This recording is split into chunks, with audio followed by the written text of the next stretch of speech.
বিভিন্ন প্রয়োজনে আমাদের রকেট অ্যাকাউন্ট থেকে বিকাশ অ্যাকাউন্টে টাকা ট্রান্সফার করতে হয়। আজকের ভিডিওতে আমরা দেখব কিভাবে আমরা রকেট অ্যাকাউন্ট থেকে সঠিকভাবে বিকাশ অ্যাকাউন্টে টাকা সেন্ড করতে পারি। তাহলে চলুন ভিডিওটি শুরু করা যাক। এর জন্য চলে আসলাম আমাদের মোবাইল স্ক্রিনে। এখান থেকে শুরুতে আমরা আমাদের রকেট অ্যাপস থেকে আমাদের রকেট অ্যাকাউন্টটি ওপেন করে নেব। রকেট অ্যাপসে প্রবেশ করার পর আমাদের 4 ডিজিটের একটি পাসওয়ার্ড এখানে দিয়ে দিতে হবে। আমরা পাসওয়ার্ডটি দিয়ে লগইন অপশনে ক্লিক করছি।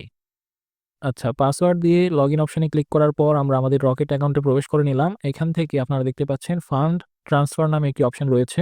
সেই অপশনে আমরা ক্লিক করব। এখান থেকে অনেকগুলো অপশন আপনারা এখানে দেখতে পাচ্ছেন। এর মধ্যে একটা অপশন হচ্ছে এনপিএসবি। এনপিএসবি থেকে একটা অপশন রয়েছে এমএফএস। এই এমএফএস অপশনে আমরা ক্লিক করব। এখান থেকে আপনারা একেবারে উপরে দেখতে পাচ্ছেন সিলেক্ট এমএফএস লেখা রয়েছে। এখানে আমরা ড্রপ ডাউন মেনুতে ক্লিক করব এবং সিলেক্ট এমএফএস থেকে আমরা যেহেতু বিকাশ অ্যাকাউন্টে টাকা সেন্ড করব বা ট্রান্সফার করব, তাই আমরা বিকাশ সিলেক্ট করে দিচ্ছি। আমাদের বিকাশ নম্বরটি এখানে দিয়ে দিতে হবে। আমরা আমাদের বিকাশ নম্বরটি এখানে দিয়ে দিচ্ছি।